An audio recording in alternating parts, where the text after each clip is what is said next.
आपण फोटो पाहिलेत असं छत्री घेऊन उभे आहेत, असं मस्त हात म्हणजे इतकी जवळीक आपली आहे किंवा होतीच. आणि मग माहिती नसेल असं कसं होईल. केसरकर बोलायला लागलेत. केसरकरांनी तर उपमुख्यमंत्र्यांनाच अडचणीत आणलंय. त्यांनी तर पूजा केली, मी होतो. त्यांनी अनेक वेळा फोन केले, मी होतो, साक्षच दिले. त्यांनी मुख्यमंत्र्यांनी सांगितलं होतं की व्हिडिओ कोणी शेअर करू नका, पण ते 58 का 60 व्हिडिओ बाहेरच आले ऑलरेडी. केले कोणी?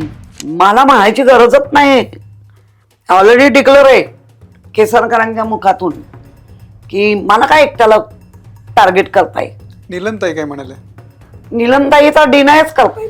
चंद्रिका केनिया, तिलाही राज्यसभा दिली होती, त्या पण गेला ना पळून. त्याच्यात काही अशा अनेक आहेत की यांचे काहीच उपयोग नाही. तुम्ही जी काही नावं घेतलीत, एक चर्चा अशी पण होती की प्रियंका चतुर्वेदी यांचा पक्षाला काय फायदा झाला तुमच्या? त्या सोलापूरवाले पण आता वेगळं पण सांगतायत. म्हणजे खूप अशी हे शिंदे साहेबांनी दिली त्यांना, तेच सांगू शकतील का दिली, आपण काय. शीतल म्हात्रेंचं ऐन वेळेवर पत्ता कट झाला म्हणूया. मला नाही वाटत त्या स्पर्धेत पण नसतील. नाही, या पूर्ण मराठा समाजाच्याच ताराराणी, त्यांच्याबद्दल पण असं बोललं जात. म्हणजे काय चाललंय काय हे मुद्दाम केलं जातंय. मला तर आता असा डाऊट आहे, जे आपण सतत म्हणतात सगळे मुस्लिम जिहाद, मग आपल्याच हिंदूमध्ये आज जिहाद चालू झाला. नमस्कार, मी अमोल किनोळकर. महाराष्ट्र टाइम्सच्या या खास पॉडकास्टमध्ये आपल्या सगळ्यांचं स्वागत. नुकत्याच मुंबई महानगरपालिकेच्या निवडणुका संपलेल्या आहेत. भाजपनं त्या ठिकाणी आपली सत्ता स्थापन केलेली आहे आणि विरोधी पक्षामध्ये सध्या शिवसेना, उद्धव बाळासाहेब ठाकरे पक्ष आहे. त्यानंतर महाराष्ट्राच्या राजकारणामध्ये अनेक घटना घडत आहेत आणि खास करून आता या 2 आठवड्यांमध्ये ज्या पद्धतीनं महाराष्ट्राच्या राजकारणामध्ये वेगवेगळे भूकंप होत आहेत, ते बघता महाराष्ट्राचं राजकारण नेमकं कोणत्या दिशेला जात आहे हा प्रश्न आपल्या सगळ्यांना पडतोय. आणि यावरती सातत्यानं व्यक्त होत आहेत उद्धव बाळासाहेब ठाकरे शिवसेना पक्षाच्या नेत्या आणि मुंबई महानगरपालिकेमधील विरोधी पक्ष नेत्या किशोरीताई पेडणेकर. किशोरीताई पेडणेकर या सातत्यानं या सगळ्या प्रश्नांवरती आवाज उठवत आहेत आणि नेमकं काय घडतंय महाराष्ट्रामध्ये हे आपण जरा त्यांच्याकडूनच सविस्तर जाणून घेणार आहोत या पॉडकास्टच्या माध्यमामधून. ताई, आपलं स्वागत आहे या खास पॉडकास्टमध्ये. ताई, महाराष्ट्राचं राजकारण सध्या कोणत्या दिशेला जातंय असा तुम्हाला प्रश्न केला तर तुम्ही त्याच्यावर काय उत्तर द्याल? महाराष्ट्राचं राज्य म्हणजे राजकारण चाललंय हे भोंदूबाबांच्या दिशेने जात आहे असं माझं आता स्पष्ट मत आहे. भोंदूबाबांच्या दिशेने? कारण आपण पाहिलं 2022 नंतर जे काही प्रकरणं घडली, त्या प्रकरणामध्ये आपण अगदी म्हणजे मी त्या देवीला नमन करून किंवा त्या देवीचा अपमान करण्यासाठी नाही बोलत आहे, पण ज्या पद्धतीने गुवाहाटीच्या मातेकडे जाऊन कामाख्या देवी, त्या कामाख्या देवी ही तामसी आणि जास्त ते तांत्रिक विद्येला देवीचं स्थान आहे असं मानतात. कारण आम्ही जेव्हा अनेकदा म्हणजे देवीच्या दर्शनाला मला खूप आवड आहे, अशी देव दर्शनं करायची.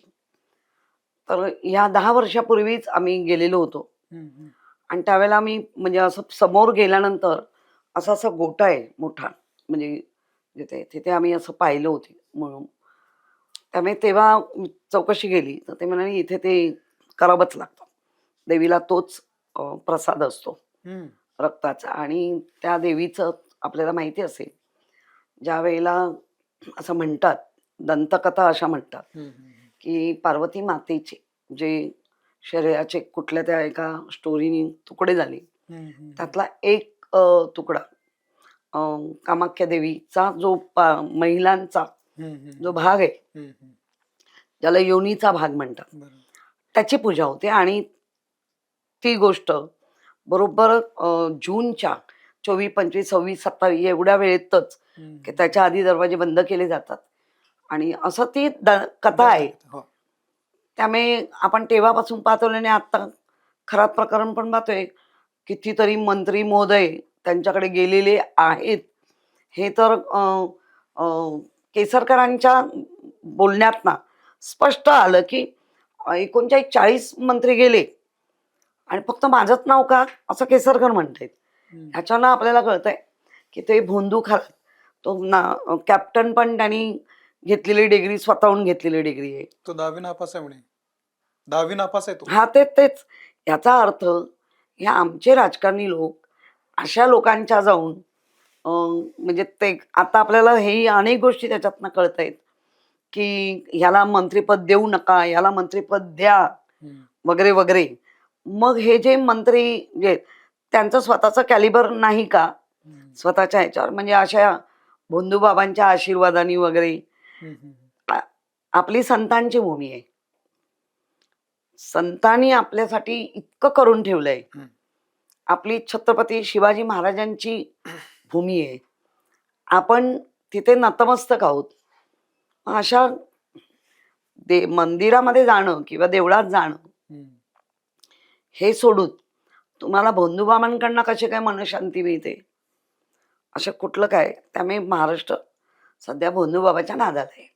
आणि या प्रकरणामध्ये तुम्ही सातत्यानं बोलताय, तुम्ही मागे मागणी पण केली होती की रुपाली चाकणकर यांची नार्को टेस्ट करा. तुम्हाला असं का वाटते त्यांची नार्को टेस्ट करून काही वेगळी माहिती मिळेल माझ्या वगैरे? वैयक्तिक म्हणून माझी नव्हती. हा. मी सगळ्या महिला ज्या सामाजिक काम करतायत किंवा पक्षात करतायत, मुळामध्ये महिला आयोग असं जर म्हटलं हो. तर पीडित महिला, पीडित म्हणजे त्रासलेल्या, कोणाला नवऱ्याचा त्रास आहे, कोणाला सासूचा आहे, संसारात त्रास आहे, कोणाला कंपनीत कोण त्रास देते वगैरे, पीडित महिला. आता आम्हाला त्रासच नसेल तर आम्ही कधी गेलो नाही.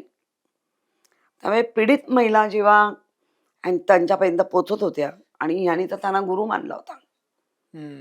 म्हणजे आपण ते पाय धुवून पदराणी पाय पुसणे हे आपण पाहिलं होतं. आणि नाही नक्कीच पाद्यपूजा असते, गुरु पाद्यपूजा.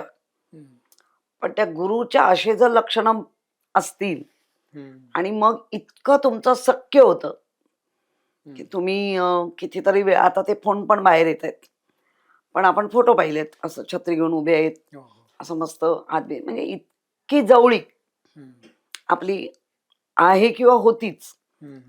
आणि मग माहिती नसेल असं कसं होईल.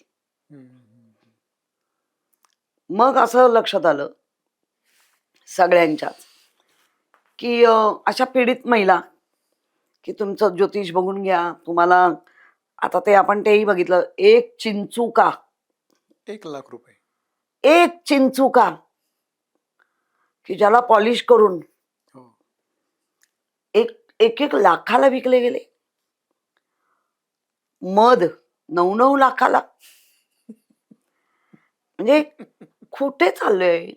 आपल्याला इतक्या लोकांनी ज्ञान दिलंय, पण हे मानवरूपी जे ज्यांच्याकडे काहीच हे नाही, क्षमता नाही, पण हिप्नोटायझम म्हणा किंवा काय, पण अशा लोकांकडे वळवल्या गेल्या का महिला, हा संशोधनाचा विषय आहे. पण रुपाली चाकणकरांना माहिती असेल हे सगळं, त्याच या सगळ्यामध्ये माहिती असूनही त्यांनी हे प्रकरण दाबलं. तुम्ही असं म्हणाल की 6 आरोपी करा, याचा अर्थ या सगळ्या प्रकरणामध्ये त्यांचा सुद्धा तेवढा सहभाग आहे जेवढा नाही. ज्यावेळेला त्यांच्याकडे प्रकरण गेल्या वर्षी गेलं होतं, तृप्ती देसाईंच्या ह्याच्यातनं आपण ऐकलंय. आणि ते कळूनही जर आपण अलर्ट झालो नाही, म्हणजे ठीक आहे मी हेही मानते कारण त्या एक महिला आहेत, बाजू म्हणून नव्हे, पण आपल्याला एकदा कळलं काहीतरी पत्राद्वारे किंवा कोणाच्या तरी, तर थोडं डोळस बघणं गरजेचं नव्हतं का. तुम्ही तर अध्यक्ष होता, इतक्या मोठ्या पदावर तुम्हाला अजित पवार साहेबांनी किंवा पहिलं शरद पवार साहेबांनी तुम्हाला एवढी मोठी संधी दिली, त्या संधीचं माती करायची डोळसपणे बघायला पाहिजे होतं. तुम्हाला नाही तर कोणाला तरी सांगायला पाहिजे होतं. उलट ज्यांचे फोन त्यांना धमक्या दिल्या गेल्या, असं काहीतरी करू नका. असं सगळं आपण इलेक्ट्रॉनिक मीडियाच्या माध्यमातून किंवा सोशल मीडियामधनं आता सगळं वाचतोय, बघतोय. कारण सुतारामना आमचा कधी यांच्याशी जरी त्या अध्यक्ष असताना पण कधी आम्ही त्यांच्या ऑफिसला जाऊन भेटी नाही दिल्या, म्हणजे मी तरी. तुम्हाला गरज नाही वाटली कधी, काही प्रकरण वगैरे नाही नव्हतं? मुळात आम्ही शिवसेनेच्या सैनिक आहोत. कुठलंही प्रकरण की त्या असताना तुम्हाला गरजच नाही पडली की कशाला जायचं, आपण आपल्या आपल्या लेवलला. नाही नाही, मुळात आमच्याकडे शिवसेनेमध्ये आजही येतात प्रकरण, पण जास्तीत जास्त मिटवण्याचं. आणि मग तिथे महिला चुकत असेल तर तिलाही ओरडून किंवा समजावून तिला ताळ्यावर आणणं. आणि जिथे पुरुष चुकत असेल तर त्याला ह्या इतक्या टोकाला जाऊन म्हणजे कोर्टात जाऊन काय केव्हा कितीतरी कुटुंब आम्ही जोडून दिली. त्यामुळे आम्हाला नाही कधी गरज वाटली या महिला आयोगची. आता या म्हणजे खरात प्रकरणामध्ये अनेक महिला अशा असतील पीडित, पण त्या बदनामीच्या भीतीनं पुढे येत नाहीत, तर त्यांना तुम्ही काही आवाहन कराल का शिवसेनेच्या वतीने, किंवा नाही, तुमची नावं आम्ही गुप्त ठेवू पण तुम्ही या पुढे बोला? मुळामध्ये आपले सन्माननीय मुख्यमंत्री देवेंद्र फडणवीसांनी पण आव्हान केलंय की तुमचं नाव कुठेही आम्ही टाकणार नाही आणि तुम्हाला जेव्हा आम्ही बोलवू तेव्हा इतकी गुप्तता पाळली जाईल. पण त्या महिला अजूनही तेवढ्या बाहेर येत नाहीये. आणि मी पण तुमच्या माध्यमातून सांगेन, घाबरू नका. तुम्हाला जर पोलिसांकडे जायचं नसेल तर अशा आमच्यासारख्या अनेक महिला आहेत की ह्या कारणाचं त्या कारणाला कळणार नाही, पण त्या नराधामाला जास्तीत जास्त शिक्षा होण्यासाठी तुमच्या साक्षीची किंवा तुम्ही जे सांगाल त्याची पडताळणी करून ती जास्त त्याला कायद्याच्या याच्यामध्ये, नाही तर उद्या वेगवेगळ्या भूमिका आल्या तर असा नराधाम सुटू पण शकतो. त्यामुळे म्हणजे आत्ता आपण माध्यमातून पण बघतोय की मी कोणाला बोलवायला गेलो नाही. ठीक आहे, तू बोलवायला गेलं नाही, तुझ्याकडे पाठवलं कोणी? ही माउथ पब्लिसिटी झाली का? एवढ्या मोठ्या जमिनी मिळवल्यास, एवढं सगळं. त्यामुळे खोलपर्यंत जाणं कायद्याने आणि त्याची तपासणी होणं गरजेचं आहे. आणि अशा महिलांनी बाहेर येऊन जे झालं ते झालं. आता ज्या महिलेनी सांगितलं तिच्या कुटुंबाच्या मदतीने तिने हे उघड केलं, म्हणजे तिला तिच्या लक्षात आलं की आपली खूप मोठी फसवणूक पण झाली आहे आणि चूकही झाली आहे. तर तिने आपल्या कुटुंबाला विश्वासात घेतलं. त्या कुटुंबाचे पण आभार. त्या महिलेला दूषणं न देता असा राक्षस बाहेर आलाच पाहिजे करून सपोर्ट केला आणि त्या गोष्टीला समाजासमोर वाईट गोष्टीच्या ज्या काही चालू होत्या चुकीच्या गोष्टी त्या बाहेर आणल्या. त्यामुळे त्या महिलेचं पण कौतुक, त्या महिलेच्या कुटुंबाचं कौतुक.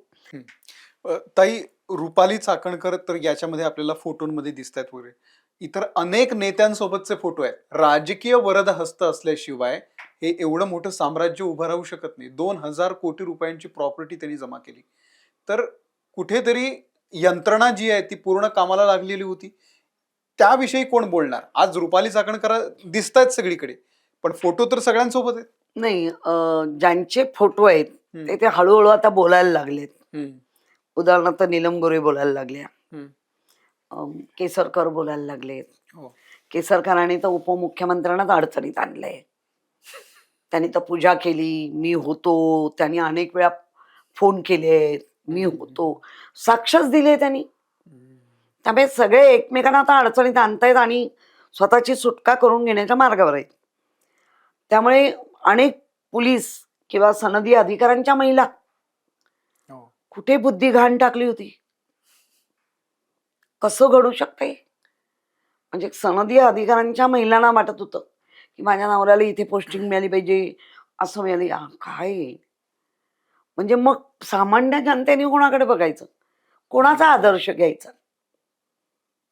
आणि त्या आदर्शाला असं जर हे मिळत असेल तर जी आत्ता नवीन जनरेशन आहे, आता आपण घेतले, आपण सगळ्यांना पाहिलं, म्हणजे त्यांचे आदर्श मानत मानत आपण पुढे आलो.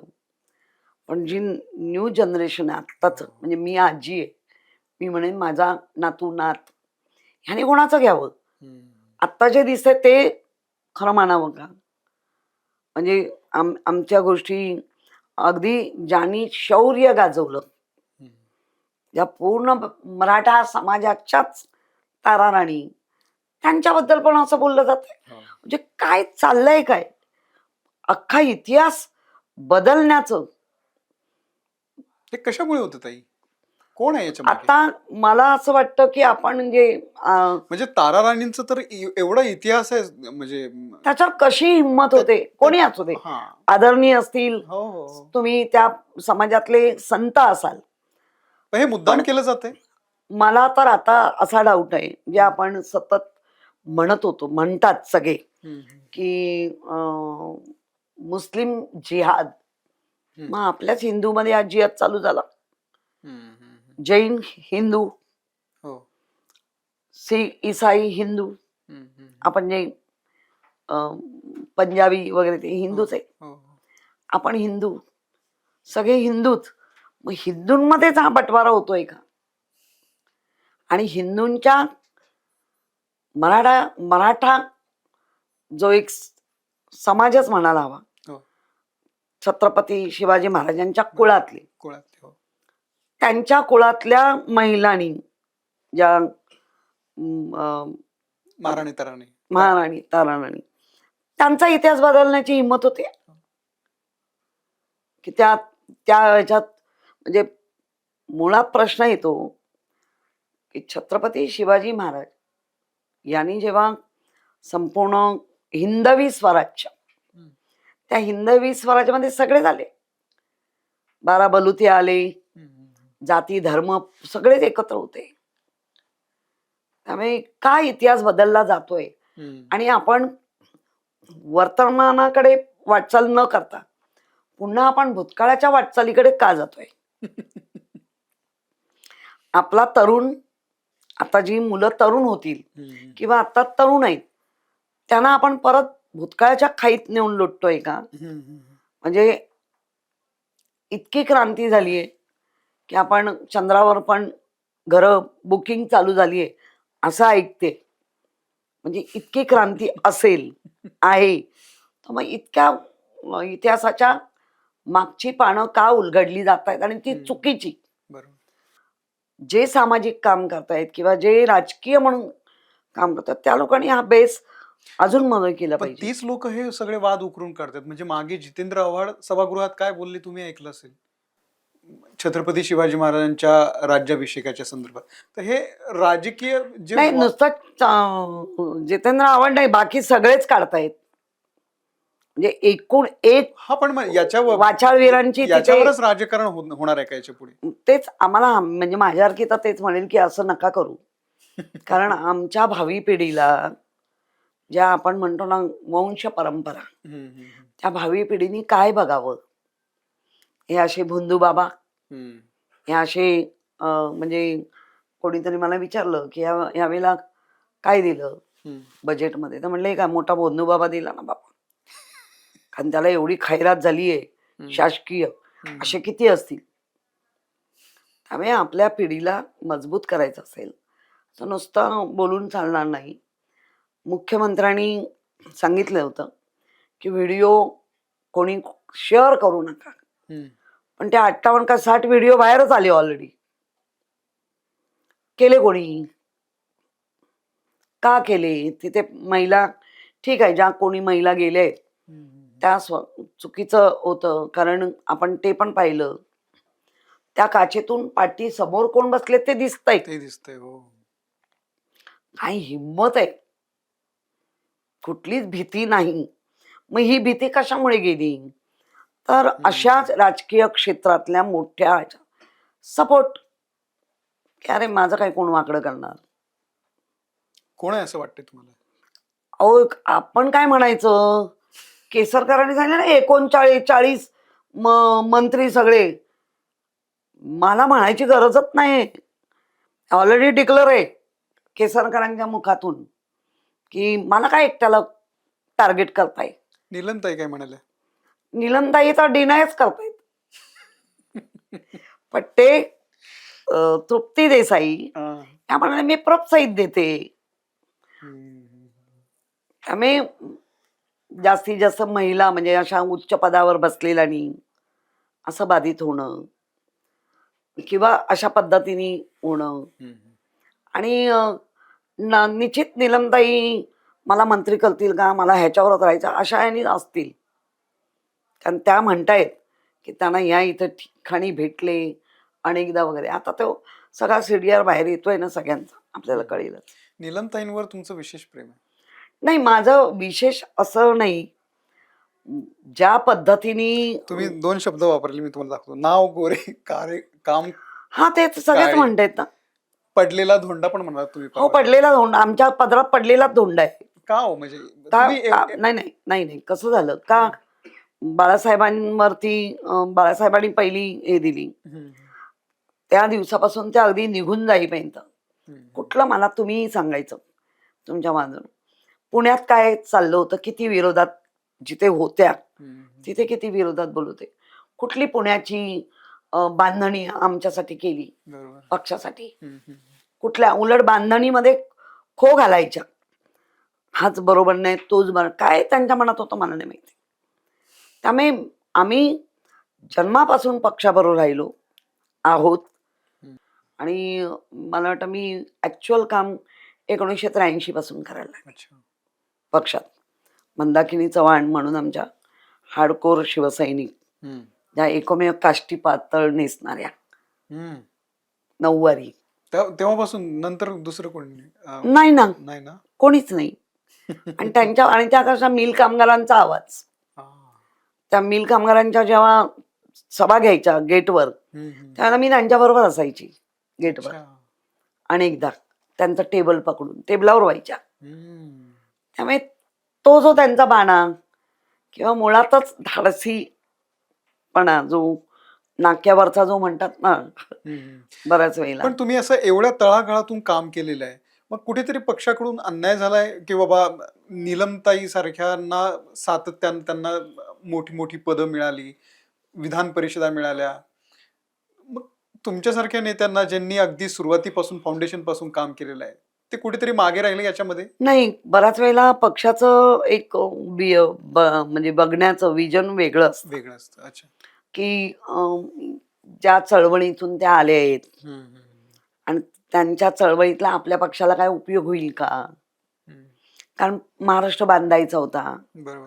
आणि महाराष्ट्र बांधत असताना ज्या जातीपातीची सगळी जी राजकारण होतात त्याच्यामध्ये ह्या आपल्याला मदत करते. बाळासाहेबांचा तो उदात्त हेतू होता कायम. मग आपण जर अगदी मागे जायचं ठरवलं तर चंद्रिका केनिया, तिलाही राज्यसभा दिली होती. अच्छा. त्या पण गेला ना पळून. त्याच्यात काही अशा अनेक आहेत की यांचे काहीच उपयोग नाही पक्षाला झाले. मी म्हणणार, कारण मी त्या दिवसापासून आम्ही बघतोय, आणि जर आमच्या पक्षाच्या बांधणीलाच उपयोग नाही झाला तर ठीक आहे, तुम्हाला मिळालं तुमचं 1% कर्म नशीब असेलही चांगलं, म्हणते मी. पण मग तुम्ही त्याच कर्माने निरोप समारंभाच्या वेळेला उद्धवजींवर इतकं वाईट बोलाल का? नाही रागेनं, म्हणजे 100 बोलतायत म्हणजे ते चुकीचे आहेत असं नाही होणार.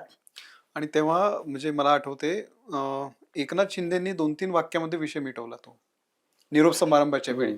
ते फार बोलले नाहीत, पण नीलमताई बऱ्याच बोलल्या. नाही, मला एकनाथ शिंदेचं जे काही घडलं त्याबद्दल तर म्हणजे वाईट वाटतंय. जे नाही घडायला पाहिजे होतं ते घडलं, पण ते शक्यतो तेवढं हे नाही करत. आणि निरोप समारंभाच्या वेळी 4 शब्द सगळ्यांबद्दल चांगलेच बोलायचे असतात.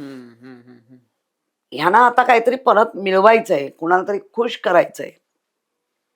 मग उद्धवजींवर बोलल्याशिवाय खुश होणार नाही अशी जी आता मानसिकता बनत चालली, की त्यांना जर जास्तीत जास्त खालून पाडून आपण बोललं तर ते आपलं शौर्य मानलं जातंय किंवा बुद्धिमत्ता मानली जाते, असं सगळ्यांच्या आता लक्षात येतंय वाटतं.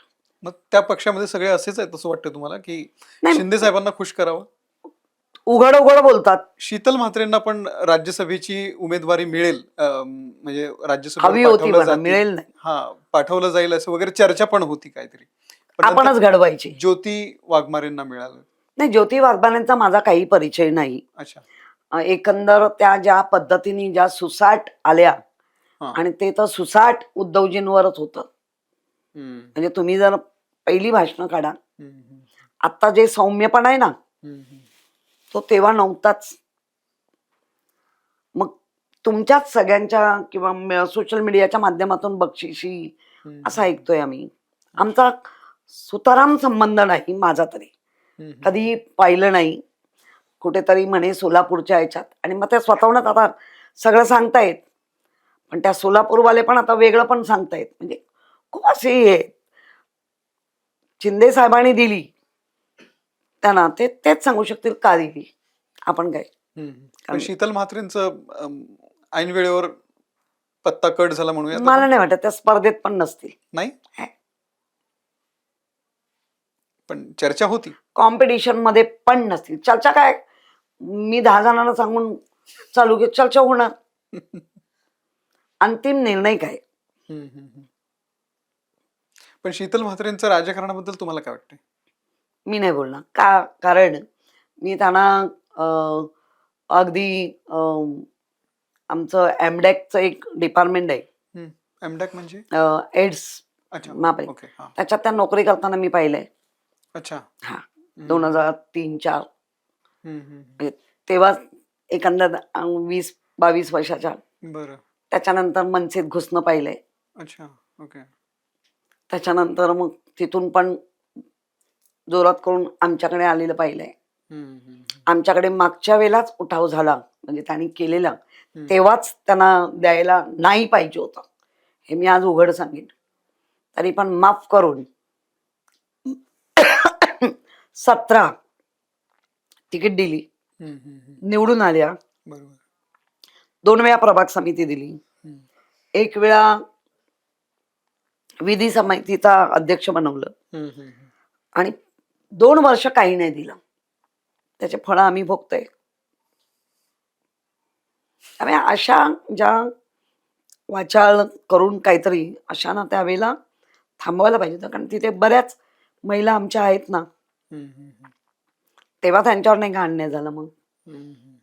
आणि ह्या अलिबागचं भाषण झालं, काय तो काय ते आपण कसं सगळं नीट करणार आहे, आणि दुसऱ्या दिवशी म्हणजे किती बुद्धिभेद एकदा एवढा कसा तुमचा झाला. त्यामुळे अशा महिलांवर न बोललेलं बरं. चांगली मैत्रीण म्हणून आम्ही बघत होतो त्यांच्याकडे, पण प्रत्येक वेळेला ठाकरे घराण्यावर खालच्या पातळीवर येऊन ज्या पद्धतीने त्या बोलतायत, अर्थात सगळ्या गोष्टीला एक काळ आणि वेळ असतो. सध्या वेळ नाहीये, पण वेळ येते. कारण घड्याळाच्या काठी काय कुठे थांबत नाही. काळही पुढे जात असतो आणि वेळही जात असते.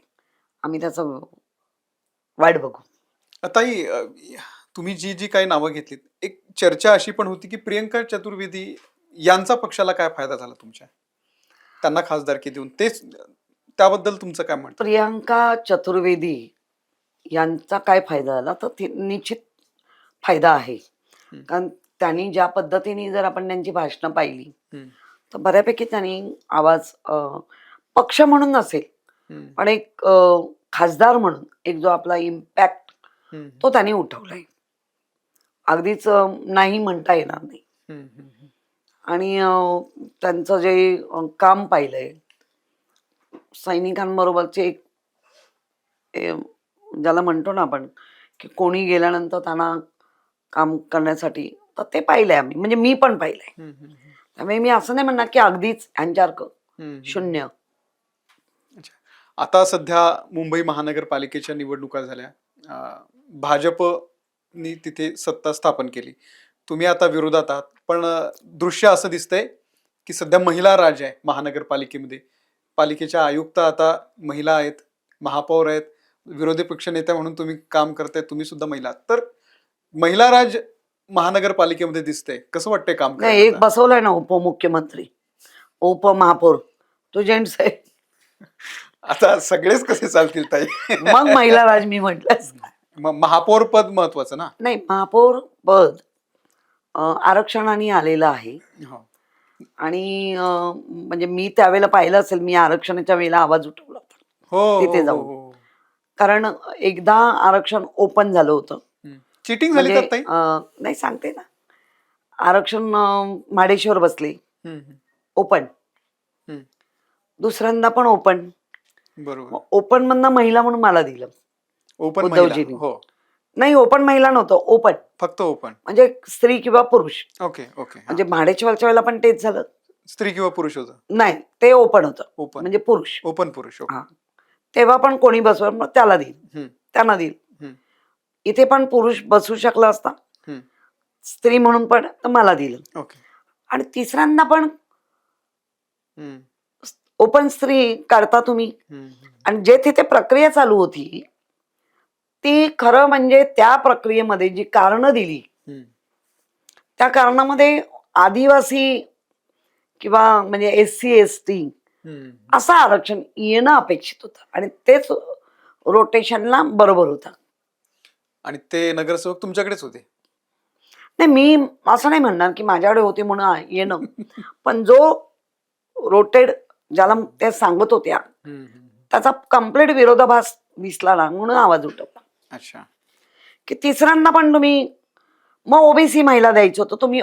कसं ते गट्टे करून हे करत होत्या. हम्म, हम्म, मग ओबीसी महिला द्यायची होती, महिलाच होतं ना.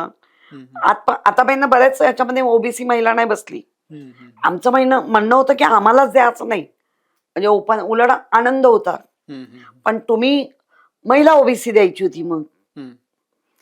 ते नाही झालं. अच्छा. आता तुम्ही आजच एक मागणी केली की बीएमसीच्या शाळांमध्ये मनाचे श्लोक हे कंपल्सरी करा. तर त्यामागचा तुमचा काय हेतू आहे? नेमकं काय म्हणणं आहे तुमचं? आत्ताच्या घडीला आपण जर पाहिलं, लहान मुलं हम्म. ही फार मोबाईलच्या अधीन झाली. हो. म्हणजे आपण जेव्हा लहान होतो तेव्हा काय एवढा मोठा टीव्ही बीव्हीचं इतकं फॅड नव्हतं. हम्म. त्यावेळेला आपल्याला लहान असताना भरवताना पण काहीतरी गोष्टी सांगितल्या जायच्या हो. किंवा गाणी ऐकवली जायची, हम्म, रेडिओवर गाणी ऐकवली जायची. त्याच्यात ना प्रबोधन होतं. मनाचे श्लोक म्हणजे काय तर समर्थ यांनी, रामदास स्वामी. रामदास स्वामी यांनी ते रचिलेले आहेत. हो. आणि त्या याच्यामध्ये संदर्भ जर पाहिला आपण, तर त्याच्यामध्ये सगळं तुमच्या जे मेडिटेशन म्हणून आता आपण जे म्हणतोय ते लहानपणातच दिलं. लहान मुलांच्या रागावरती आता नियंत्रण नाही, का चांगल्या गोष्टी दिसतच नाहीयेत, चांगल्या गोष्टी घडतच नाहीयेत किंवा त्याच्यासमोर आदर्शच होत. मुलं आता काय बघतात, डोरेमोन म्हणजे कार्टून पद्धतीने. तर ते चांगलं श्रवण होणं लहान असताना, तर ते मनाच्या श्लोकाने होईल आणि सुदृढ मानसिक रूपाने सुदृढ असा नागरिक बनेल. आणि ती बनवण्याची फॅक्टरी म्हणजे शाळा, त्या शाळेत करावं असं मला वाटतं.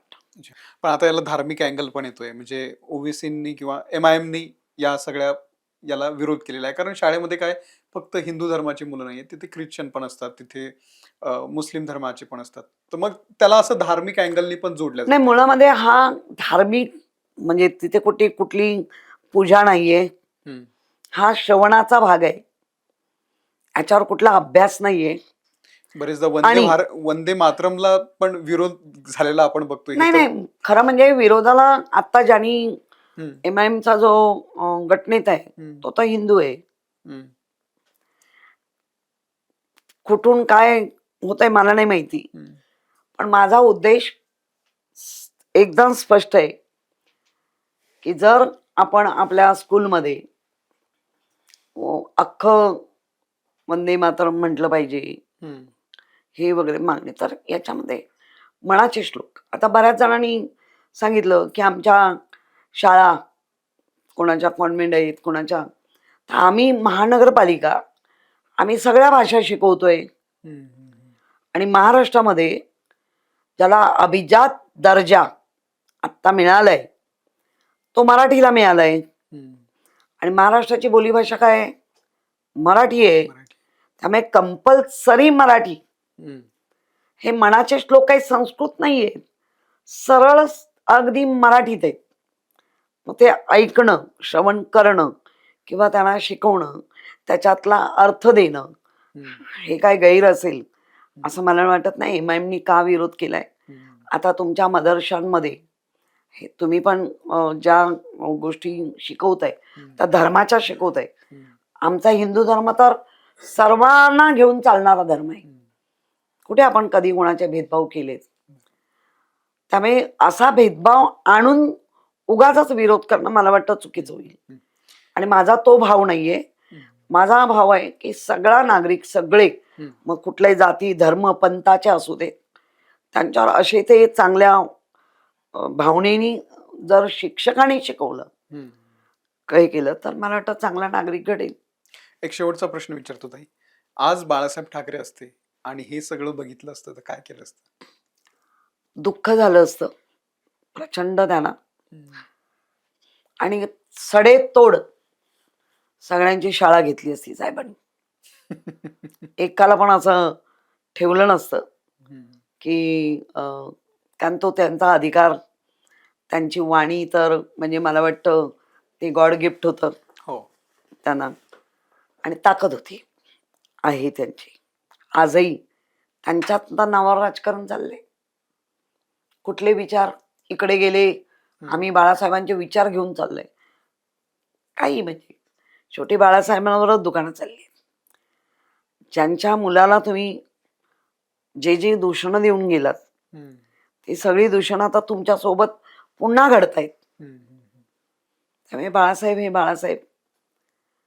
आणि आम्ही तर त्यांना पितृतुल्य पक्षाचे बाळासाहेब शिवसेना प्रमुख म्हणत होतो, आहोत, पुढेही राहणार.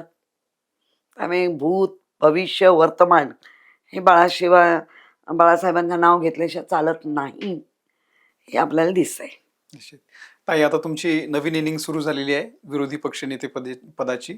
मुंबईसाठी तुम्ही असंच चांगलं काम करत राहा. महापौर असताना सुद्धा तुम्ही चांगलं काम केलंय. आता विरोधात आहे त्याच जोशानं तुम्ही काम कराल मुंबईकरांच्या भल्यासाठी. तुम्हाला खूप खूप शुभेच्छा आणि आज आमच्यासाठी वेळ काढलात त्याबद्दल आपल्या धन्यवाद. धन्यवाद. खूप धन्यवाद.